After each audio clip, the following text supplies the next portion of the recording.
Straight talk for white men. Now that's a headline from the Sunday Review from the New York Times, and it's by an op-ed columnist by the name of Nicholas Kristof.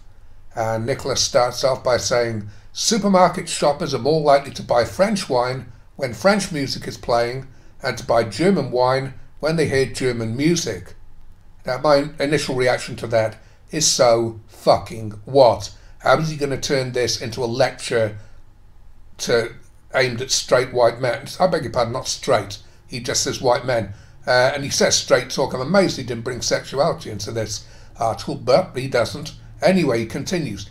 Researchers discovered that candidates for medical school interviewed on sunny days received much higher ratings than those interviewed on rainy days. Again, my reaction would be, so fucking what?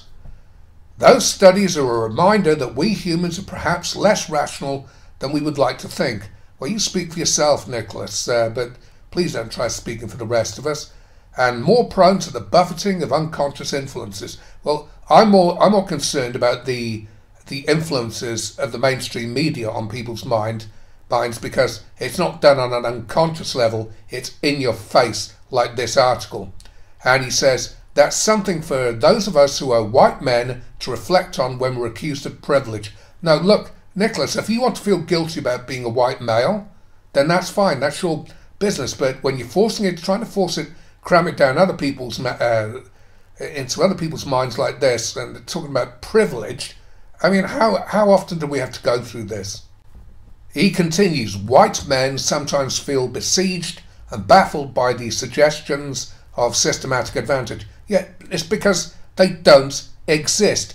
The only bigotry and discrimination that I can see, and there's a history of it, going back donkey's years, it's men being disadvantaged by so-called affirmative action or positive discrimination. It's sometimes described as. Anyway, he says here, when I wrote a series last year, when whites just don't get it, oh, well, that's very pleasant. Just stand it on its head. And imagine he said, when blacks just don't get it. He'd be chased off the planet. The reaction from white men was often indignant. It's an equal playing field now. Get off our case. Yeah, fair enough. You should, but you won't do it, will you, Nicholas?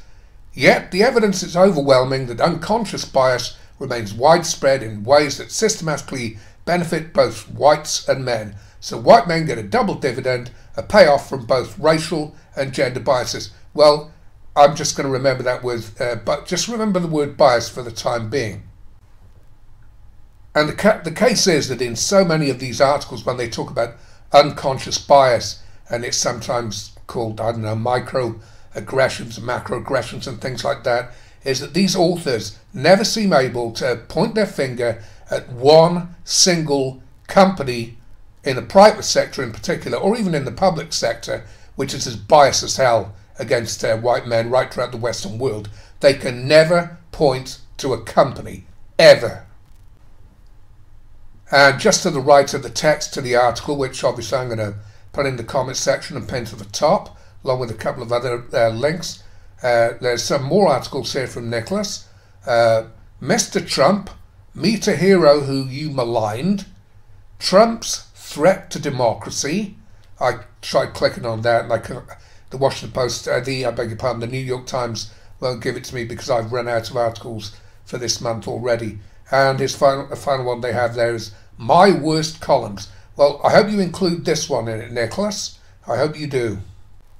He continues, consider a huge interactive exploration of 14 million reviews on ratemyprofessors.com that recently suggested that male professors are disproportionately likely to be described as a star or genius. Female professors are disproportionately described as nasty, ugly, bossy, or disorganized. Now there's a link there, so I'm going to click on that for a huge interactive exploration. Bear in mind that he's talking about bias here. He's repeated that word a number of times. So I've clicked on this thing, there's a search box there, and I've typed in the word biased, and I've clicked on all ratings, and hey presto, whether it's in political science, sociology, philosophy, history, communication, fine arts, English, so on and so forth. Right throughout the lot, female teachers are rated as more biased than males. And these ratings, of course, are not just based on the opinions of males, they're based on the opinions of females as well. You check that thing out yourself if you like. The link's in the actual article.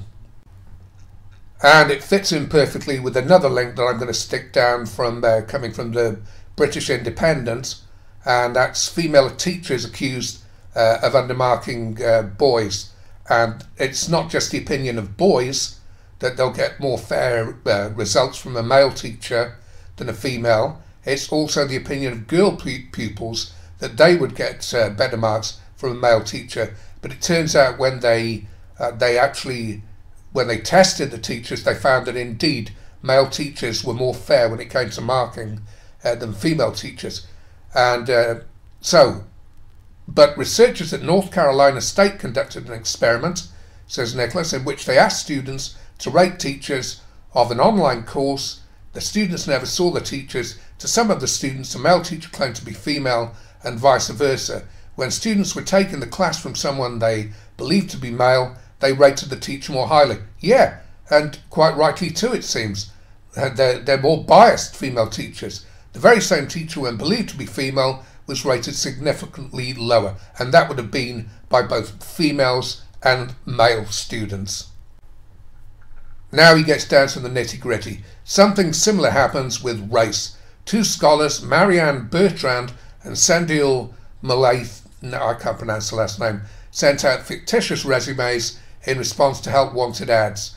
Each resume, okay, I'm not even going to cover that because two scholars, not good enough. I don't know that their political leanings, they may have political leanings, they may have conducted a survey where they wanted a particular result. I don't know, and naturally I make no accusations, but the fact that they were prepared to send out fictitious resumes, i.e. lies, does not make me necessarily trust them that much. Maybe they did. Maybe they conducted a fantastic study, but I'm not looking at it.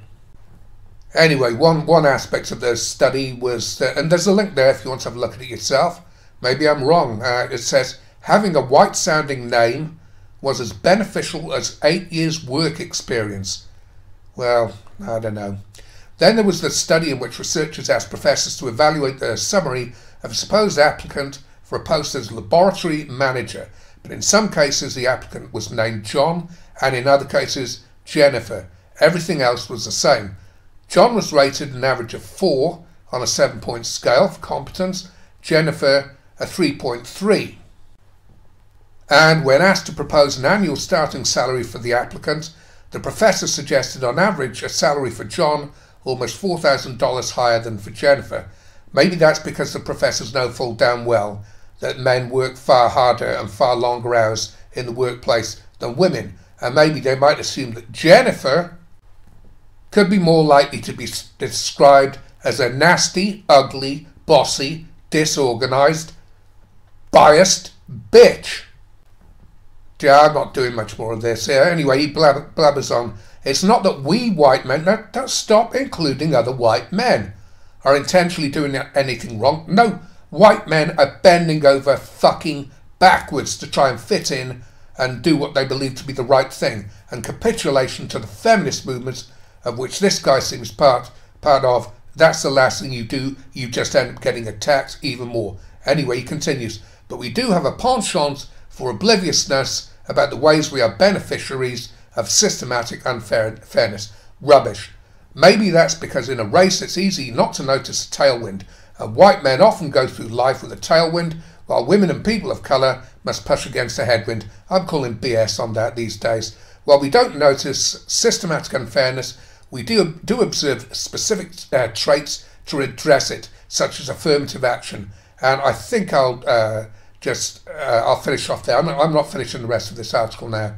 I'm sick of it. Affirmative action, as far as I'm aware, in this guy's country, in the United States, was created by John F. Kennedy. And that was before the 1963 Equal Pay legislation, 1964 Civil Rights Act. And rather than go on and on and on about the executive orders that have been issued by various presidents and legislation and everything. I'll just leave a link to the history of affirmative action in the United States. Anyway, and it's going on, of course, all over the rest of the Western world. Anyway, I think suffice to say, regarding the non-stop attacks by, also, as a white male, I feel as if I'm constantly under attack. And for every action, you get a reaction. And my reaction to this article is it absolutely sucks. And the New York Times, well, this guy should be ashamed of himself. This article wasn't from this is a couple of years old. It's going back quite a bit now, this particular article. But nevertheless, you never get the New York Times to retract it, hence why it's still online. Anyway, thank you very much if you've got this far.